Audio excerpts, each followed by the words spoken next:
Good morning বন্ধুরা, রান্নার রহস্যে জানাই সকলকে স্বাগত। আর একই স্বাদের রেসিপি প্রতিদিন নয়, হাজারেরও বেশি রেসিপি নিয়ে চলে এসেছি রান্নার রহস্যে। আর আজকে শেয়ার করে নিচ্ছি আলু ম্যাজিক মশালার রেসিপি। এই রেসিপিটা কিন্তু যেমন সহজ তেমনি টেস্টি। একবার বাড়িতে অবশ্যই ট্রাই করে দেখবেন। গরম গরম রুটি, ভাত, পরোটা, লুচি সাথে কিন্তু জাস্ট অসাধারণ লাগে। তো চলুন বন্ধুরা, এবার ঝটপট রেসিপিটা দেখে নেওয়া যাক।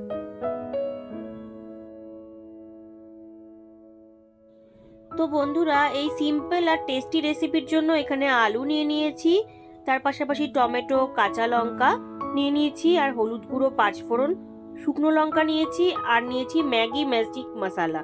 ম্যাগি ম্যাজিক মশলা তো সব জায়গাতেই অ্যাভেলেবেল, তো নিয়ে এসেছিলাম মার্কেট থেকে, আর সেই মশলাটাই আমি বাটিতে ঢেলে রেখেছি। তো সবার প্রথমে আলুগুলোকে আমি খোসা ছাড়িয়ে নিচ্ছি। আলুগুলো ভালো করে পরিষ্কার করে ধুয়ে রেখেছিলাম। তো দেখুন খোসাটা ছাড়িয়ে নিয়েছি। এবার ছোট ছোট টুকরো করে, অর্থাৎ ডুমো করে আমি কেটে নিচ্ছি। একদম ছোট করব না, মিডিয়াম সাইজের করব, যাতে ভাজতে সুবিধা হয়, তাড়াতাড়ি সেদ্ধ হয়ে যায়। খুব বড় করলে কি হয়, আলু সেদ্ধ হতে একটু সময় লাগে।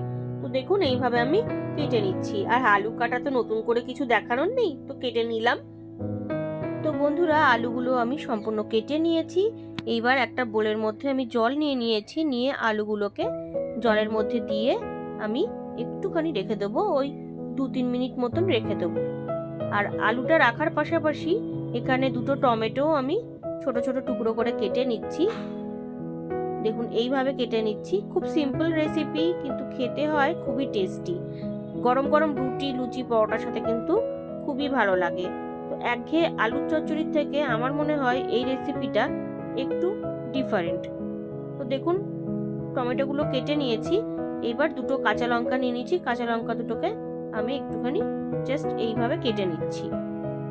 তো বন্ধুরা, অবশ্যই বাড়িতে একবার এই রেসিপিটা ট্রাই করে দেখবেন, আশা করি আপনাদের ভালো লাগবে।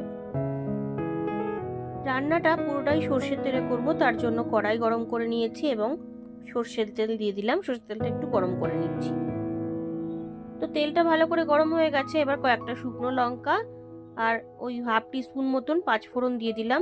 ফোড়নটাকে একটু ভালো করে আমি ভেজে নিচ্ছি, যতক্ষণ না গন্ধ না বেরোয়। তো ফোড়ন থেকে কিন্তু গন্ধ বেরিয়ে গেছে। এইবার আমি কেটে রাখা আলুগুলো দিয়ে দিচ্ছি। বন্ধুরা, আমি কিন্তু বারবার বলছি, এটা কিন্তু খুব টেস্টি, ইজি অ্যান্ড সিম্পল একটা রেসিপি, যেটা আমরা প্রত্যেকেই বানাতে পারি।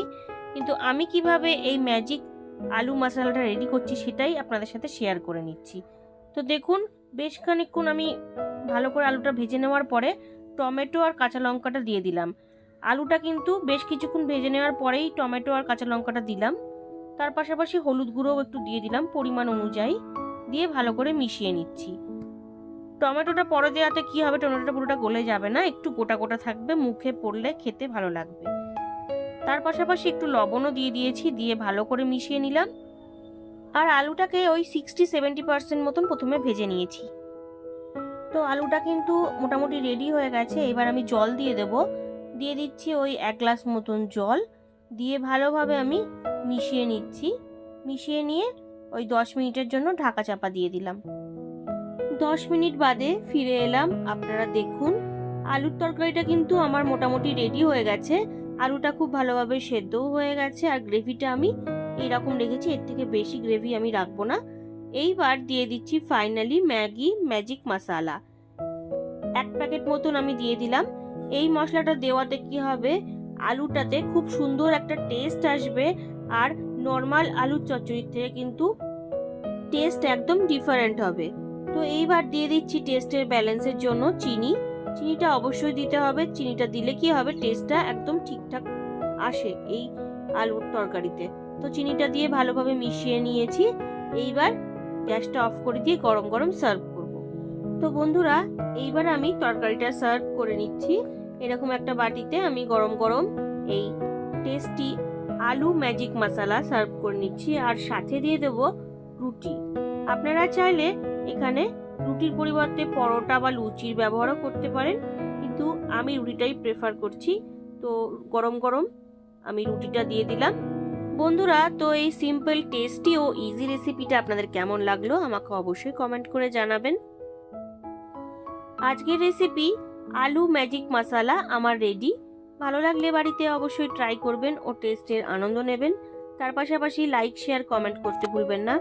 আর নতুন বন্ধুরা যারা এখনো পর্যন্ত আমার চ্যানেলটিকে সাবস্ক্রাইব করেননি, তারা আরও ভালো ও নতুনত্ব রেসিপির জন্য রান্নার রহস্যকে অবশ্যই সাবস্ক্রাইব করবেন। ধন্যবাদ।